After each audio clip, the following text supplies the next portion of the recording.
This poem is entitled To This Day by Cheyenne. When I was a kid, I used to think that pork chops and karate chops were the same thing. I thought they were both pork chops. And because my grandmother thought it was cute, and because they were my favorite, she let me keep doing it. Not really a big deal. One day, before I realized that fat kids are not signs to climb trees, I fell off a tree and bruised the right side of my body. I didn't want to tell my grandmother about it because I thought I would get in trouble for playing somewhere I shouldn't have been. A few days later, the gym teacher noticed the bruise and I got sent to the principal's office. From there, I was sent into another small room with a really nice lady who asked me all kinds of questions about my life at home. I saw no reason why. As far as I was concerned, life was pretty good. I told her, whenever I'm sad, my grandmother gives me karate chops. This led to a full-scale investigation, and I was removed from the house for 3 days, until I finally decided to ask how I got the bruises. News of this silly little story quickly spread throughout the school, and I earned my first nickname, Pork Chop. To this day, I hate pork chops. I'm not the only kid who grew up this way, surrounded by people who used to say that rhyme about sticks and stones, as if broken bones hurt more than the names we got called, but we got called them all. So we grew up believing that no one would ever fall in love with us, that we'd be lonely forever, and we'd never meet someone to make us feel as if the sun were something they built from outside of their tool shed. So broken heartstrings bled the blues as we tried to empty ourselves so we feel nothing. Don't tell me that hurts less than a broken bone, that an ingrown life is something surgeons can cut away, that there's no way for it to metastasize. It does. She was 8 years old, our first day of grade 3 when she got called ugly. We both got moved to the back of the class so we stopped getting bombarded by spitballs. But school halls were a battleground where we found ourselves outnumbered day after wretched day. We used to stay inside for recess because outside was worse. Outside we would have to rehearse running away, or stay still like statues, giving no clues that we were there. In grade 5, they taped a sign to the front of her desk that read, "Beware a dog." To this day, despite a loving husband, she doesn't think she's beautiful, because of a birthmark that takes up a little less than half her face. Kids used to say she looks like a wrong answer that someone tried to erase, but couldn't quite get the job done.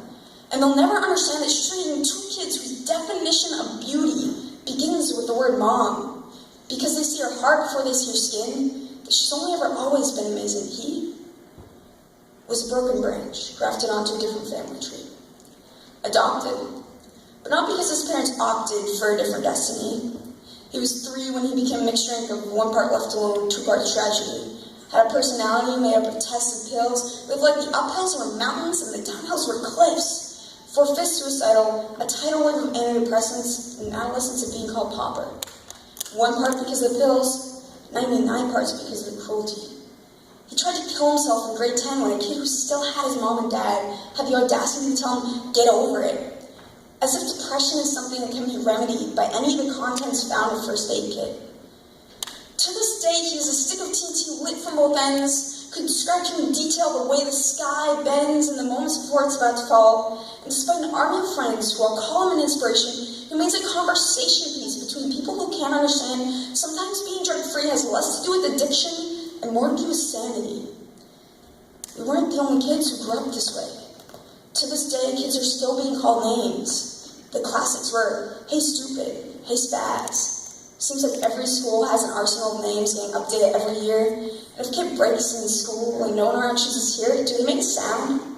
Are they just background noise of a soundtrack stuck on repeat when people say things like kids can be cruel? Every school was a big top circus tent, and the pecking order went from acrobats to lion tamers, from clowns to carnies. All these were miles ahead of who we were. We were freaks. Lobster-clawed boys and bearded ladies, oddities, struggling, depression, loneliness, playing solitaire, spin the ball, trying to kiss the wounded parts of ourselves and heal. But at night, while the others slept, we kept walking the tightrope. And yeah, some of us fell, but I want to tell them that all this is just debris left over from when we finally decided to smash all the things we thought we used to be. And if you want to see anything beautiful about yourself, get a better mirror, look a little closer, stare a little longer, because there's something inside you that made you keep trying despite everyone who told you to quit. You built a cast around your broken heart inside of yourself and decided they were wrong. Because maybe you didn't belong to a group birth, like maybe they decided to pick you last for basketball or everything.